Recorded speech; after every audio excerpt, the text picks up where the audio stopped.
আমি এই রসুলপুরীর হাত ধরিয়া রসুলপুরে আনছিলাম। আবার শেষ বিদায় যেদিন দিলেন আমরা সবাই দিলাম, আমি তার জানাজা পড়েছিলাম। হাত ধরিয়া রসুলপুর আমি আনছি। আবার শেষ বিদায়ের সময় আমি তাকে জানাজা পড়াইয়া শেষ বিদায় দিয়েছি। আমরা একই মায়ের গর্ভে 6 ভাই আর 2 বোন।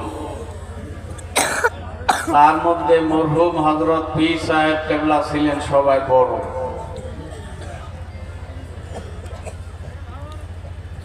আর এখনো আমরা আল্লাহর রহমতে 5 ভাই জীবিত আছি। তার মধ্যে আমি হইলাম 3 নাম্বার, অর্থাৎ যেটাকে আমরা বলি সেজ। আমি 3 নাম্বার ভাই। মাদারপুরে একটা মাদ্রাসা করছি, এখানে বাড়িও করছি। আমি মাদারপুরের বাসিন্দা, সেই জন্য রসুলপুর হয়তো সচরাচর আমাকে দেখেন না।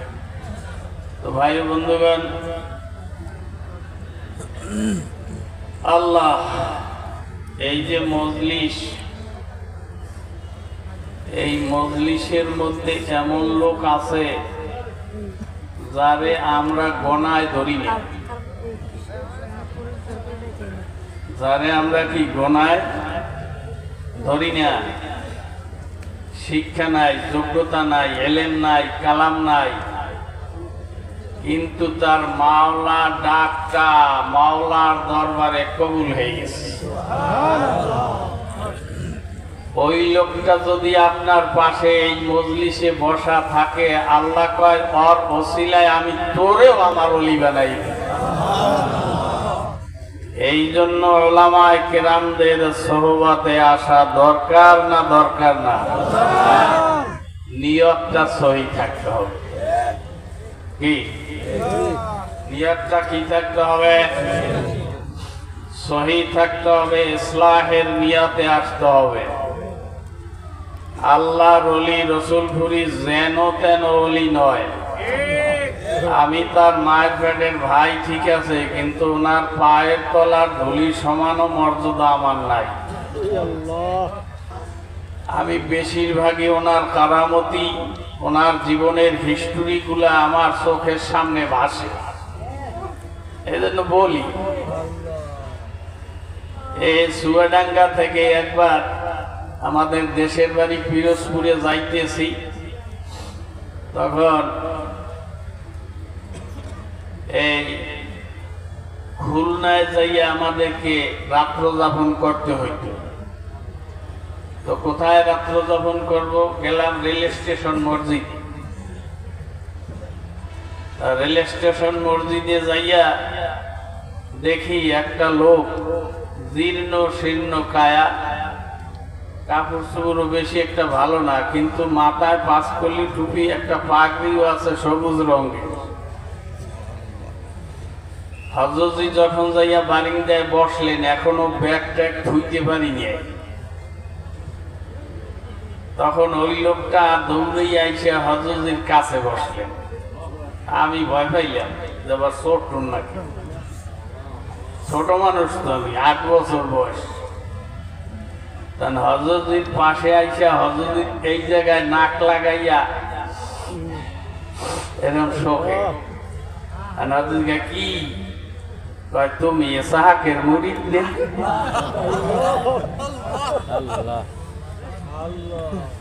তুমি ইসহাকের মুরিদ না? আল্লাহ, পীর মুরিদি বড় আজব তামাশা। তুমি বুঝলা কেমনে? হযরতজি বলতেছেন, তুমি বুঝলা কেমনে? কয়, আমি যে আমার মুর্শিদের ঘেরান পাই। তোমার শরীর থেকে আমার মুর্শিদের ঘেরান পাই। ভাইরা বাবারা, মানুষকে অবজ্ঞা করবেন না। আপনার সঙ্গী সাথী আসছে, তার মধ্যে একটা লোক আছে ভ্যান চালানিয়া, খ্যাত মজুর, কিচ্ছু জানে না, মাথার চুল পুরা ধুরা, ঠিক মতো খায় না, খাইতে পায় না। বাবারে এমন আছে আপনার চাইয়া অনেক উপরের লেভেলে সে পৌঁছিয়া গেছে। আপনি বলতে পারেন না, আপনার সেই ধারণা নাই। ওই লোকটাকে দেখে আমার মনে হয় না যে ওই লোকটা হযরতের শরীর সুইখা বলিয়া দিতে পারবে যে হযরতে সাহেব সাহেব রহমাতুল্লাহ আলাইহির মুরিদ। এই জন্য সাথী সঙ্গী যারা আছে সবাইকে মর্যাদা দেওয়ার চেষ্টা করব। কি বলেন, কথা ঠিক কিনা? আমার ভাইরা, আমার বাবারা, যার ওসিলায় আমরা আল্লাহ পাক রব্বুল আলামিনের পথ ধরেছি। আমরা অনেকেই সেজদা দিতে জানি নাই, রুকু দিতে জানি নাই, লা ইলাহা ইল্লাল্লাহ জিকির বলবো তাও ঠিক মতো পারি নাই। মুখে দাড়ি ছিল না, মাথায় টুপি ছিল না, বিড়ি খাইয়া মুখ কালা করিয়া ফালাইছি। আল্লাহর ওলির হাতের সোহবত পাইয়া, আল্লাহওয়ালাদের মজলিসে আসিয়া আপনার আগের চেহারার সঙ্গে এখনকার চেহারাটা একটু মিলাইয়া দেখেন। এই শুকরিয়া যদি কিয়ামত পর্যন্ত মানুষ আদায় করে, তাহলেও সেই শুকরিয়া আদায় হবে না। কি গান হবে নি? কিছুদিন আগে আমি গাজীপুরে মাহফিল করতে গেছিলাম। এই মাহফিলের প্রধান বক্তা ছিলাম আমি। কয়েকজন নেতা, নাম বলা যাবে না, নাম বললে চিনে ফেলাবে, উচ্চ শিক্ষিত, তারা আমার সঙ্গে দেখা করতে আসছে। এই দেখা করা অবস্থায় আযান দিয়ে ফেলাইছে মাগরিবের। এখন মাগরিবের আযান দিছে বল, যদিও তারা কোনোদিন নামাজ পড়ে নাই, কিন্তু এখন আমার খাতিরে নামাজ না পড়িয়া উপায় নাই। কি গান, কথা ঠিক নেই? এখন আমি ওইটা ওযু করতে গেছি, তারাও আমার সঙ্গে ওযু করতে গেছে। এখন ওযুখানায় বসে আমার দিকে তাকায়, কেমনে আমি ওযু করি। যখন আমি হাতের কবজি পর্যন্ত ধুইয়া পানি নিয়ে মুখে দিছি, কি করার জন্য? কুলি করার জন্য। কিন্তু ওনরা দেখছে যে আমি মুখে পানি দিছি, মুখে পানি দিয়া গড়গড়া করে কুলি করে আমি ফালাইয়া দিছি, কিন্তু ওনরা গিল্লে খাইয়ে ফেলাইছে। জানে না কি গান? শিক্ষিত না অশিক্ষিত? শিক্ষিত মানুষ, রাজনৈতিক নেতা, নাম করা নেতা, ওযু জানে না। আল্লাহর দরবারে এই শুকরিয়া আদায় করা শেষ হবে না যে মাওলা, আমি পবিত্র হওয়ার জন্য ওযুটা হইলেও এই ময়দানে আসিয়া শিখছি।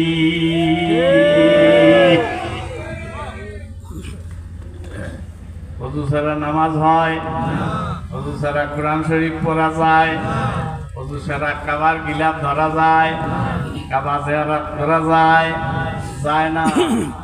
ওযুই যদি না জানি, তাহলে আর আমার জীবনের মূল্য কি? বাবারে, হাজার হাজার, শত শত হাজার হাজার দরবার আছে, যেই দরবারে নামাজ লাগে না, ওযু লাগে না, হজও লাগে না, যাকাতও লাগে না। দরবারে যিনি আছেন, তিনি মুরিদ করার সময় বলে, মুরিদ যখন হইছই, তাইলে জান্নাতে করে নিতে পারবো না, তাইলে মুরিদ হইলি কা? নাউযুবিল্লাহ। বাবারে দুনিয়ায় কোনো পীর জান্নাতে নিতে পারবে না। বাবারে দুনিয়ায় কোনো পীর, হযরতজি বলতেন কিয়ামতের ময়দানে পীরেরও খবর থাকবে না, মুরিদেরও খবর থাকবে না। বাবারে কিয়ামতের ময়দানটা এমন একটা কঠিন ময়দান, যেই ময়দানে সবাই খালি ইয়া নাফসি ইয়া নাফসি ইয়া নাফসি বলে খালি দৌড় আর দৌড়।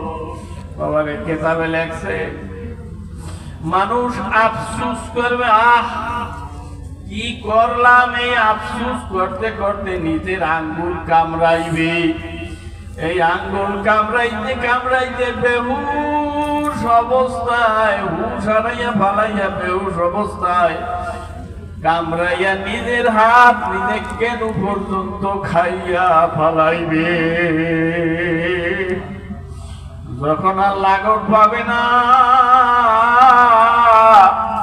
তখন হুশ হবে যে আমার নিজের হাত আমি নিজে খাইয়া ফালাইছি। বাবার এই কিয়ামতের ময়দানে আল্লাহ পাক রব্বুল আলামিন এই হাক্কানি দরবারের সঙ্গে একসঙ্গে জানি আমাদেরকে আল্লাহ নাজাত দিয়ে দেয়, আমাদেরকে জানি জান্নাতে একসঙ্গে যাওয়ার তৌফিক দেন। সবাই বলুন আল্লাহুম্মা আমিন। বাবারে পীর হইল পথ প্রদর্শক, পথ দেখাইয়া দিবে তুমি এইভাবে চলবা, এইভাবে চলবা না।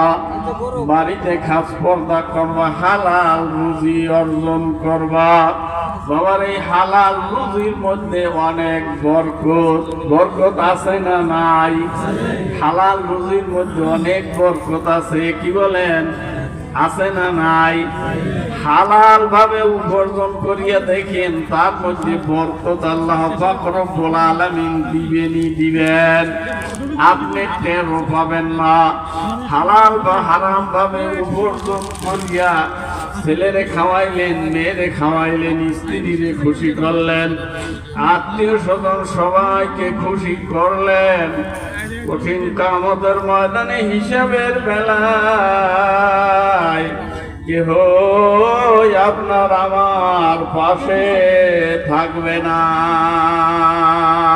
কি কারণ থাকবে? আসলে কিন্তু থাকবে না। বাবার এই জন্য হাক্কানি পীর মাশায়েখ তেনারা যেই নির্দেশ দেন, যেই হুকুম দেন, এই হুকুম পালন করতেই হবে। কথা ঠিক না বেঠিক? হুকুম কেমনে পালন করছে একটা উদাহরণ আমি দেই। হযরত রহমাতুল্লাহ আলাইহি ওনার হাত ধরে আমি চরমনায় গেলাম। চরমনায় যারা গেছেন, এখন তো বিশাল আকারের ময়দান, তখন ছিল ছোট ময়দান।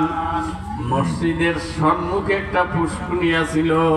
হযরত বললেন, এ তোমরা কারা আছো? পুষ্কুনিতে পানি কম, মাছ ধরতে নামিয়ে যাও। হাতাইয়া হাতাইয়া মাছ ধর, পুষ্কুনিতে অনেক মাছ। সম্ভবত দিনটা হবে ফাল্গুন মাস, সেদিন শীত কম, আবার একদম গরম না। বাবারে আল্লাহ রসুলপুরি অন্য মানুষ, হুজুর তো আর বলে নাই যে তুমি যাইও না, তুমি অন্ধ মানুষ। সবাইকে বলছে, হযরত জিও নামছে মাছ ধরার জন্য, সবাই নামছে। বাবারে মাছ ধরতে নামতে বলছে মুর্শিদ কিবলা, সবাই মাছ ধরছে। হালকা হালকা শীত, অনেকক্ষণ পানিতে থাকার কারণে শীতে ধরছে। যার যখন শীতে কাবু হয়ে গেছে, সে মাছ নিয়া উপরে উঠিয়া গেছে। আল্লাহর ওলি রসুল ভুরি আর ওঠে নয়, মাছ ধরার তালেই রয়েছে, মাছ ধরার তালেই রয়েছে। এমন একটা অবস্থায় শীতে কাবু হইয়া বেহুশ হইয়া ওই পুষ্কুনির পাড়ের সঙ্গে হেলান দিয়ে বেহুশ হইয়া গেছে। বাবারে সবাই মাছ ধরিয়ে নিয়ে এসে হুজুরের কাছে জমা দিছে। বাড়িতে নিয়ে এই মাছ করছে, পাক করছে, রান্না করছে। খাওয়ার সময় হযরত বলতেছে সেই কানা দরবেশ কোথায়? খোঁজো খোঁজো, সবাই যে দেখে পুষ্কুনিতে বেহুশ হয়ে গেছে। সবাই ধরাধরি করিয়ে আনছে, আনিয়া পুরায় আগুন জ্বালাইয়া এরপরে তাকে সেক দিয়া হুশ করছি। গোসল করাইয়া আনিয়া খানা দিছে, হযরত নিজ হাতে বাড়িয়া খাওয়াইছে। আল্লাহ আল্লাহ খাওয়ার পর বললেন, আব্দুল মতিন, সবাইকে মাছ ধরতে বলছি, তুমিও গেছো ভালো কথা, কিন্তু শীতে কাবু হয়ে গেছে, সবাই উঠে আসছে, তুমি কেন উঠলা না? হুজুর আপনি নামতে বলছেন, পুষ্কুনি থেকে ওঠার হুকুম দেন না, এই জন্য আমি উঠি নাই। এরে কয় পীর মুরিদি, এরে কয় মুর্শিদের হুকুম। আর এখন মুরিদ হইছি আমি, আমির সাহেব, আমি অমুক, আমি তমুক, আমার আমিত্ব আমার বরত্ব নিয়া হযরত যদি উত্তরে যাইতে কয়, আমি সোজা দক্ষিণে হাঁটা শুরু করি। বরকত জীবনেও পাওয়া যাবে না। কি কাম যাবেনি বাবারে? তোমারে আমার আল্লাহ পাক রব্বুল আলামিন যেই সব নিয়ামত দিছে, এই নিয়ামতের শুকর যদি কিয়ামত পর্যন্ত আদায় করি, তাইলে শুকর আদায় করা যাবে না। বাবারে, তোমার আমার মুর্শিদ মরহুম হযরত পীর সাহেব কেবলা অন্ধ ছিল, মাজুর মানুষ। কি গান অন্ধ থাকলে সে মাজুর হয়নি? কি গান হয়নি? মাজুর হয়। আউস করি একটা মাছ আনছি, এই মাছটা নিয়ে বলছি, ভাই আপনি বোয়াল মাছ আনতে বলছি, যেহেতু বোয়াল মাছে কাটা কম, এই যে বোয়াল মাছ আনছি, এই দুই চক্ষু দিয়ে আমি বোয়াল মাছ কিনে আনছি, কিন্তু যে টাকা দিল সে চোখ দিয়ে দেখতে পারে না, বোয়াল মাছের গায়ে হাত দিয়ে দেখা লাগবে। এই চোখ দিয়ে যে আল্লাহ পাক রব্বুল আলামিন তোমার চক্ষু দুইটা দান করলাম, এই চক্ষু দিয়ে তুমি মোবাইলের নাকের ছবি দেখো, এই চক্ষু দিয়া তুমি ফরেস্টিনের দিকে তাকাও, এই চক্ষু দিয়া তুমি টেলিভিশন দেখো। বাবারে, কিয়ামতের ময়দানে শীষে গলাইয়া তোমার আমার চোখে ডালিয়া দিবে। বাবা পারবি? সহ্য করতে পারবি? চক্ষুকে হেফাজত না করা পর্যন্ত বাবারে, সর্বনার হযরত মরহুম পীর সাহেব হুজুরের সঙ্গে রান্দা বাগেরহাট জেলার মধ্যে একটা জায়গার নাম আছে রান্দা, শরণখোলা থানা। এই জায়গায় সফরে যাইতেছিলাম, হযরতের ছোট্ট একটা লঞ্চ আছিল, এই লঞ্চে সফরে যাইতেছিলাম, আমি সঙ্গী ছিলাম। বাবার এই লঞ্চের মধ্যে যখন আমরা সবাই বসা, তখন পাক দিয়ে আর একটা লঞ্চ যাইতেছিল, ওই লঞ্চের মধ্যে পিকনিক এলাকা যায়, আর বাজায়, গান বাদ্য বাজায়, নাচানাচি করে। বাবারে যাও চৌকাছে সবাই এই লঞ্চের জানলা দিয়া তাকাইয়া তাকাইয়া ওই পিকনিক এলাকা নাচ দেখে। আর হযরত পীর সাহেব কেবলা আমাদের হযরতের দিকে তাকাইয়া ফোফাইয়া ফোফাইয়া কান্দে। সবাই আফসোস করে, হযরত কান্দে কা? আমিও যদি আব্দুল মতিনের মতো অন্ধ হইয়া যাইতাম,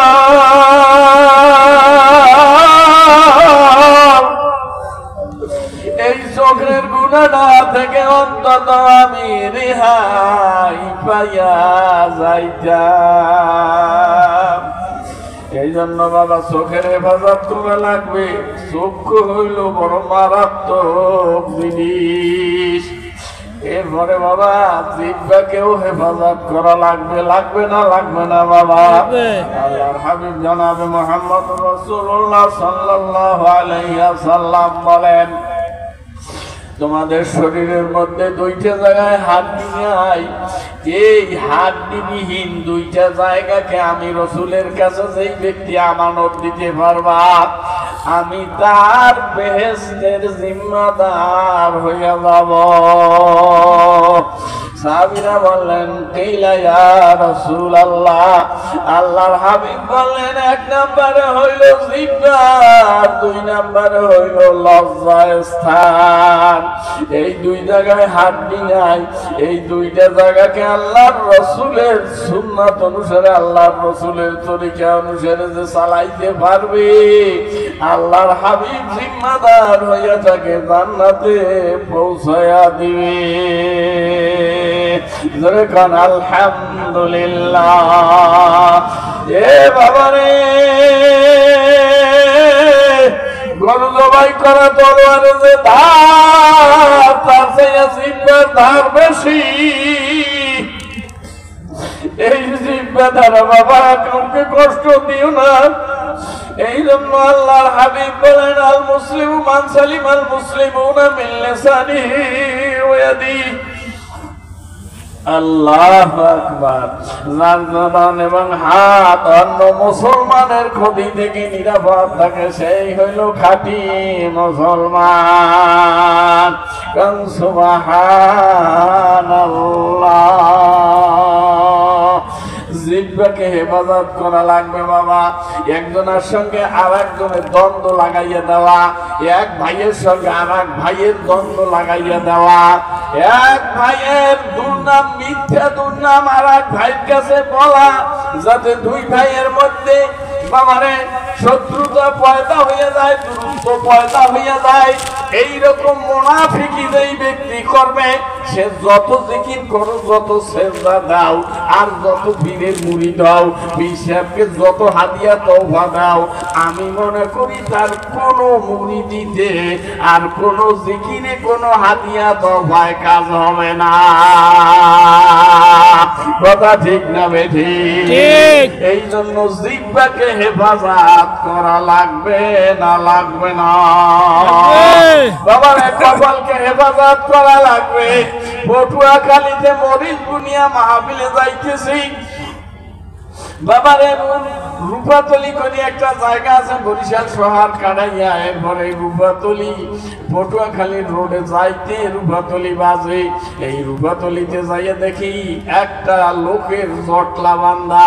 আমি কৌতূহল যেখানে দেখি সেখানে আমি দাঁড়াই। জানেন, আমি মোটর সাইকেলে সফর করি, অর্ধেকটা বাংলাদেশ মোটর সাইকেলেই সফর করি। মোটর সাইকেল ব্রেক করিয়া ওই জটলার মধ্যে উঁকি দিয়া তাকাইয়া দেখি এক লোক ল্যাংটা বসিয়া রইছে, তার শরীরে কোনো জামা কাপড় নাই, আর দুইটা লোক তার পায়ে সেজদা দিয়া ভরিয়া রইছে। নাউযুবিল্লাহ। পীরকে সেজদা করা যাবে না, পীরের কবরে সেজদা করা যাবে না, পীরের আওলাদকে সেজদা করা যাবে না, পীরের বাপকে সেজদা করা যাবে না, পীরের পীরকে সেজদা করা যাবে না। এই কপাল আর নাক হইল একমাত্র আল্লাহ পাক রব্বুল আলামিনের কুদরতি হাতে বানানো। এইটা শুধু একমাত্র আল্লাহ ছাড়া কারো কাছে নত করা যাবে না। কথা ঠিক না বেঠিক? আমার ভাইরা, আমার মামারা, কেতাবে আসছে মজলিস থেকে অনেক মানুষ, মসজিদ থেকে, মাহফিলের ময়দান থেকে, হালকার মজলিস থেকে জরুরত বশত ইস্তেঞ্জায় যাওয়া লাগে না লাগে না। এই যাওয়ার সময় মাথা নোয়াইয়া গুজু দেওয়ার মতো যায়, আদর করিয়া, এইটাও জায়েজ নাই। কি কইছি বুঝলেন? মসজিদ থেকে যায় না, আদব রক্ষা করতে যাইয়া মাথা নোয়াইয়া হাত দিয়া রুকু দিতে যায়। রুকু করবেন কাকে? রুকু করবেন কাকে? আল্লাহকে। সেজদা করবেন কাকে? আল্লাহকে। পীরের মাজারে সেজদা করা যাবে না। গাছেরে সেজদা করা যাবে না।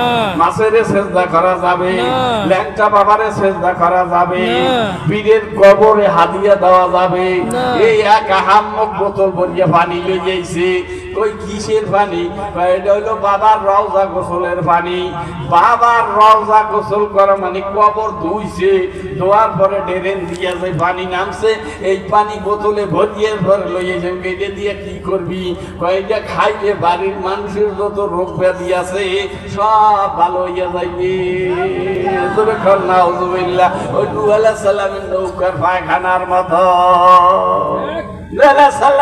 নৌকা বানাইছে, নৌকায় তার বন্যা টন্যা হয় না। কাফেররা কয় কি করলো, নৌকাটা বানাইছে খালি খালি ভরিয়ে থাকবে, তাই আমরা আজ্ঞা নৌকাটা ভরিয়ে লাই। এরপর সারা দেশের মানুষ হয়েছে পায়খানা। নূহ আলাইহিস সালাম আল্লাহ দরবার কয় বাবু কি আজব খেলা দেখাইলে, আমার দিয়ে এত কষ্ট করে নৌকা বানাইলে আদি পায়খানা করে ভরিয়ে লাইছি। রাখ আমাকারু আমাকার আল্লাহ, আমার মাথায় যে হেকমত আছে ওক মাথায় ওই নাই কি কারণ আছে? তখন বন্যা হবে হবে তখন এক বুড়ি কয় তা সবাই যখন পায়খানা করলো আমি এই লাঠি ঘর দিয়া কু কু করতে করতে উড়াইয়া ঠেলিয়ে উড়াই দিছে নৌকার ওই ডালিতে বইয়া একটু পায়খানা কাটতে কাঁপতে কাঁপতে নৌকার মধ্যে ঘুরি গেছে। বলি একেবারে পায়খানায় মাইকে চড়ছে, উঠিয়ে দেয় সে 16 বছরের যুবক। পারে আল্লাহ পারে, এখন আল্লাহ পারে। 16 বছরের যুবতী হয়ে গেছে, দেশে খবর হয়ে গেছে। এইবার কাফেরেরা গড়ি বাড়ি পাইয়া ডেকসি কলস লইয়া এই পায়খানা নেওয়া শুরু করে দিল। একবার নিতে নিতে আর না এবার ধুইছে, ধুইয়া তো একটু পানি বেরিয়ে পানিও লইয়ে গেছে। আল্লাহ কয় এ নুহু কি খবর, নৌকা কি পরিষ্কার হয়েছে? এই জন্য তাকাব্বরি করবো না, বরত্ব দেখাবো না, আমিত্ব দেখাবো না। কি কন কথা ঠিক আছে? আমিত্ব দেখাইতে দেখাইতে আল্লাহ সিঁড়ি ভাইয়া সামনে জায়গা রাখেন, নিজে আসতে শিকার দিয়া নামাইয়া লইয়া যাইবে, ইন্ডিয়া ফলাইয়াও দিশা পাওয়া যাইবে না। এই কথা ঠিক। বেশি মাথা নাচতো না রে বা, আর বহু মাথা নাচছো রে বা। কোন দেশি কথা আমি জানি না। আমি গেছি মাহফিল করতে, এক বুড়া সকালবেলা আছে কয় কি বহু মাথা মাছু রে বা, আর মাছু না রে বা, মাফ করুন আমি দিছি চাইয়া। কই খাকি রে আমারে কি বকাই দিল না খেয়ে দিল? এক লোক গেছে আমার লাগা সবার সঙ্গী, কি কইলে যা কয় হুজুর এই লোক কইছে যে বহু কথাবার্তা বলছি নেয়ার নাই হইলে আর তো কথা হবে না, এটার মাফ করিয়ে দিয়ে সুবহানাল্লাহ। বাংলা ভাষাও এমন আছে দুনিয়ায়, তোমরা বহু কথা মাছছো রে বা, আর মাছছো না রে বা। বহু কথা বলছো, এই মুখ দিয়ে ভাষা কথা বলছো, এই মুখ দিয়ে মিথ্যা কথা বলছো, নিন্দা করছো, হিংসামি করছো, কুটনামি করছো, জিবাদ করছো, শিকায়ত করছো। এবার জবানটা বন্ধ করো, আল্লাহর জন্য জবানটাকে লিল্লাহ করে দাও, আল্লাহর জন্য জবানটাকে ফেদা করে দাও। দেখবা মাওলাহুল মাওলা ফালাহুল কুল। আল্লাহ বলেন যে তোর জবান যখন আমার জন্য ফেদা করে দিলি, আমি তোর জন্য ফেদা হয়ে গেলাম। আল্লাহ বলি রাসূলপুরি মসজিদের দান বাক্স থেকে 58 পয়সা নেওয়ার সময় বলছে, আমি নিজ কানে শুনছি আল্লাহ আমার এখন নাই, আমার ছোট ভাইটা 2 দিন ধরিয়া না খাওয়া, আমি 58 পয়সা নিয়ে এক পাশিরা কিনলাম, আমার যখন হবে তখন আমি আরো কুটি কুটি এরকম 58 এই মসজিদে দেব। মোনাজাতে বলছে বাবু 58 পয়সা মসজিদের বাক্স থেকে নিছি, আমার হায়াতে বরকত দিয়ে দাও, জায়গার মধ্যে বরকত দিয়ে দাও। আমি এমনি এমনি রসুলপুর আসি নাই, তোমার হাবিবের ইশারায় রসুলপুর আসছি। এই রসুলপুরকে আমার দ্বারা সাজাইয়া দাও। চোখের পানি, চোখের পানি। কিসের পানি? চোখের পানি।